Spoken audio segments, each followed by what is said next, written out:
কেমন ছিল বিবেকানন্দের শেষ দিন? 1902 সালের 4 জুলাই ছিল স্বামী বিবেকানন্দের তিরোধান দিবস। সেদিন রাত 9টার একটু পরেই শেষ নিঃশ্বাস ত্যাগ করেন তিনি। কিন্তু সারাদিন স্বামী বিবেকানন্দ ছিলেন অন্যান্য দিনের মধ্যেই কর্মব্যস্ত। তার শারীরিক অবস্থা থেকে ভক্তদের মনে কোনো সংশয় তৈরি হয়নি। অন্যান্য দিনের মতোই সেদিন ভোরে ঘুম থেকে ওঠেন স্বামী বিবেকানন্দ। আকাশ ছিল মেঘে ঢাকা, বৃষ্টি পড়ছিল। ছায়াচন্ন সকালে মন্দিরে দীর্ঘ সময় উপসময় মগ্ন ছিলেন স্বামীজি। তার শরীরে অসুস্থতা কোনো লক্ষণই ছিল না। প্রাতরাশে দুধ ফল খেতে খেতে তিনি সকলের সাথে হাসি ঠাট্টা করেন। চা কফিও খান। কিছুক্ষণ পরে গঙ্গা থেকে ইলিশ মাছ কেনেন। স্বামী প্রেমানন্দের সাথে গঙ্গা পাড়ে কিছুক্ষণ গোলেন। এরপর সকাল 8:30 নাগাদ তিনি ধ্যানে বসেন, যা চলে যায় প্রায় 11:30 পর্যন্ত। ধ্যানমগ্ন অবস্থায় তিনি গান গেয়ে ওঠেন, শ্যামা মাখি আমার কালো। দুপুরের আহারে জল থেকে ভাজা মৌসুমের প্রথম ইলিশ বেশ তৃপ্তির সঙ্গে খেলেন।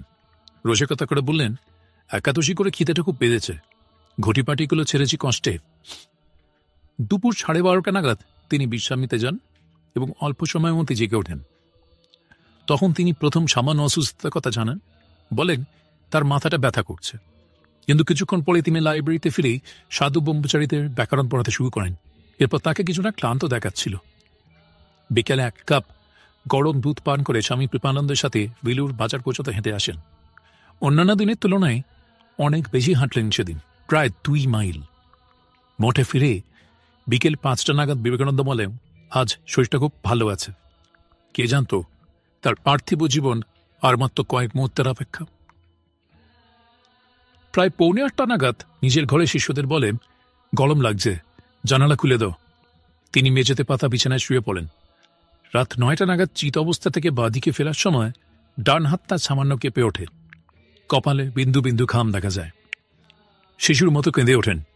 রাত 9:02 থেকে 9:10 মধ্যে গভীর দীর্ঘশ্বাস ছেড়ে কিছুক্ষণ চুপ থেকে আবার দীর্ঘশ্বাস ফেলেন। তারপর মাথা নড়ে ওঠে, বালিশ থেকে পড়ে যায়, চোখ স্থির হয়ে যায়, কিন্তু মুখে এক অপরূপ উজ্জ্বল হাসি ফুটে থাকে। প্রথমে শিশুরা বুঝতে পারেনি কি হয়েছে। তারা ভেবেছিলেন তিনি সমাধিতে মগ্ন হয়ে যান। বেলুর থেকে এসেছিলেন ডাক্তার মহেন্দ্র মজুমদার ও ডাক্তার বৈকুণ্ঠ সান্যাল। শেষ রক্ষা হল না। তার আগেই যে স্বামীজি দেহ রেখেছেন। ডেথ সার্টিফিকেটে লেখা হল মস্তিষ্কে রক্তক্ষরণজনিত কারণে মৃত্যু, আবার ম্যাসিভ হার্ট অ্যাটাকও হয়েছিল। শিশুরা মনে করেন স্বামীজির ধ্যান এতটাই গভীরে পৌঁছেছিল যে তার ব্রহ্মতার ফেটে গিয়েছিল। বিবেকানন্দ বলতেন তিনি 40 পেরোবেন না। প্রয়াণ হল ঠিক 39 বছর বয়সে। তিনি কি সত্যিই বুঝতে পেরেছিলেন মৃত্যু সমাগত? জানা যায় মৃত্যুর 2 দিন আগে তিনি সিস্টার নিবেদিতাকে নিজের সামনে বসিয়ে পঞ্চব্যঞ্জন খাইয়েছিলেন এবং তার পা ধুয়ে দিয়েছিলেন।